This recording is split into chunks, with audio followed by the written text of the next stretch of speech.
Kita sejak kecil diinformasikan bahwa malaikat Mungkar dan Nakir ditugaskan oleh Allah untuk mengajukan beberapa pertanyaan kepada ahli kubur.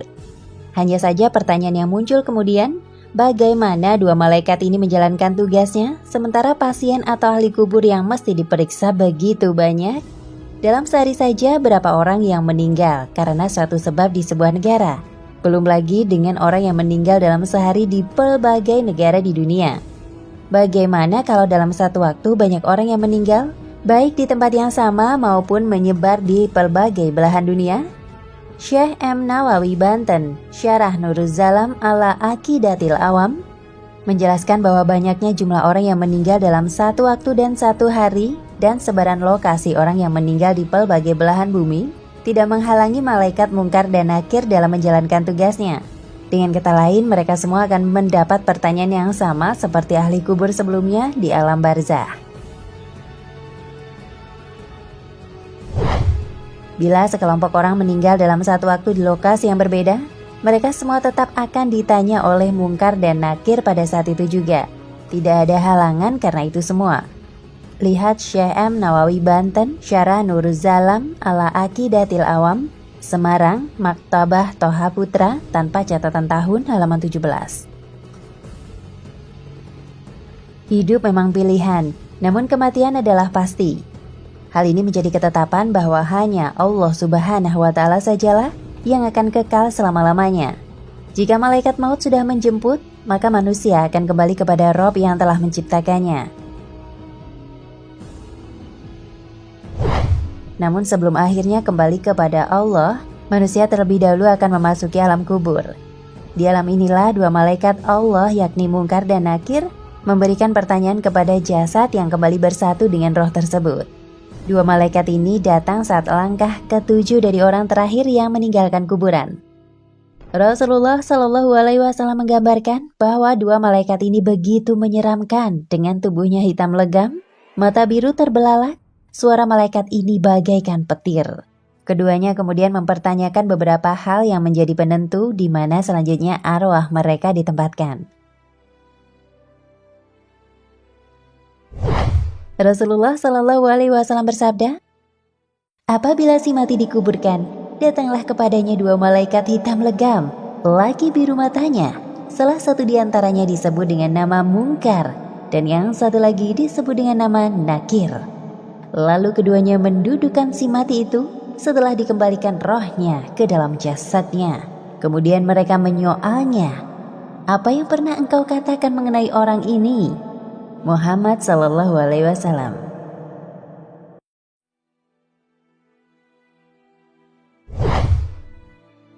Tiga pertanyaan di dalam kubur. Diriwayatkan oleh Bukhari dan Muslim dari hadis Al-Bara bin Azib.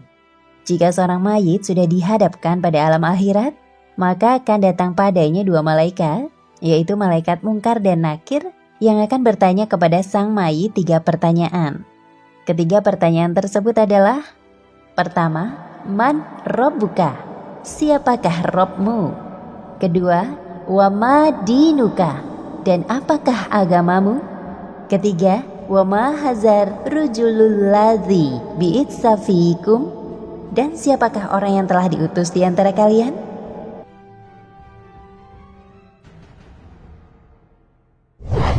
Saat masih hidup di dunia, pertanyaan ini tentu begitu mudah untuk dijawab. Man Rabbuka? Dan siapa Tuhanmu? Tentu jawabannya Allah Subhanahu wa Ta'ala. Wa ma dinuka? Apakah agamamu? Jawabannya tentu saja Islam. Sedangkan wa ma hazar rujulul ladzi bi'itsa fiikum? Dan siapakah orang yang telah diutus di antara kalian ini? Jawabannya adalah Nabi Muhammad Sallallahu Alaihi Wasallam.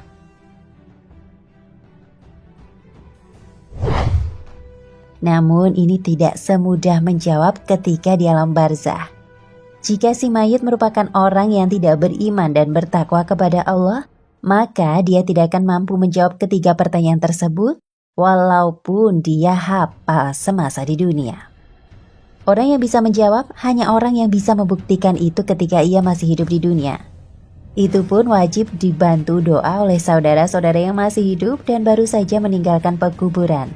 maka Allah akan menguatkan lidah mayit tersebut sehingga mampu menjawab pertanyaan dari 2 malaikat yang diutusnya.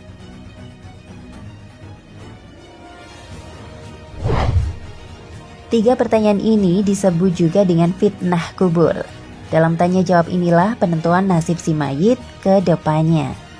Dalam sebuah riwayat disebutkan, jika mayit berhasil menjawab, maka arwahnya akan dimasukkan ditempatkan di taman surga.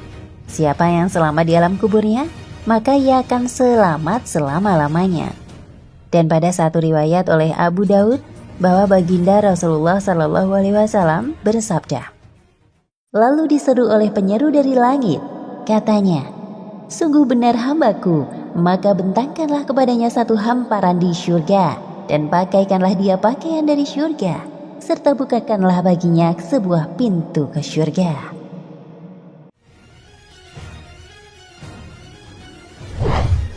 Sementara bagi orang yang tidak bisa menjawab pertanyaan ini, maka Allah akan menempatkan roh dari mayit tersebut ke asfala safilin, yakni tempat arwah dari golongan serendah-rendahnya manusia.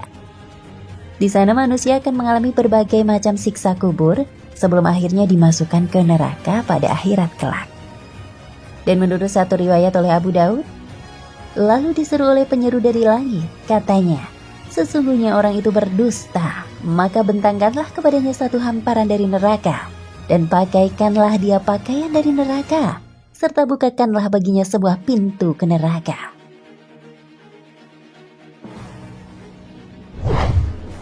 Rasulullah SAW bersabda lagi, lalu datang kepadanya sebahagian dari bahang neraka dan udara panasnya. Kemudian diperintahkan bumi supaya mengapitnya. Lalu bumi mengapitnya hingga berselisih tulang-tulang rusuknya. Maka tinggallah ia dalam azab itu terus-menerus ke masa Allah bangkitkan dia dari kuburnya. Hadis riwayat Abu Hurairah radhiyallahu anhu.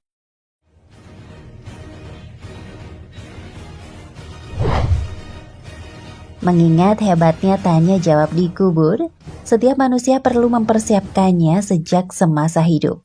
Tentunya dengan mengamalkan seluruh ajaran yang disampaikan Nabi Muhammad SAW.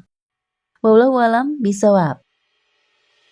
Semoga tayangan ini dapat menambah keimanan saudara muslim saat Ramadan. Terima kasih telah menyaksikan. Malaikat Mungkar dan Nakir bersama para malaikat yang bertugas khusus itu menanyakan ahli kubur di alam barzah. Mereka semua akan menghadapi makhluk mukallaf, baik kalangan jin dan manusia, dengan sejumlah pertanyaan terkait keimanan.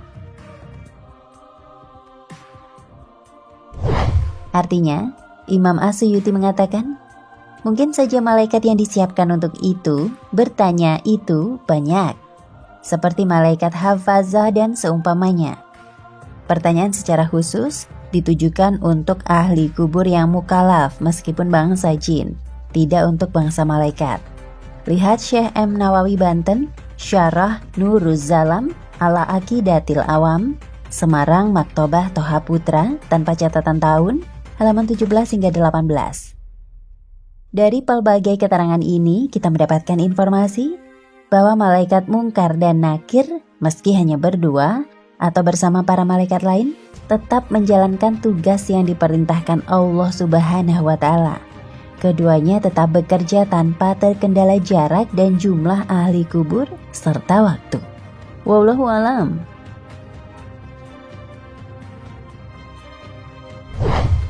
Nah pemirsa Ensiklopedia Al-Fatih, sampai di sini perjumpaan kita kali ini. Semoga menginspirasi.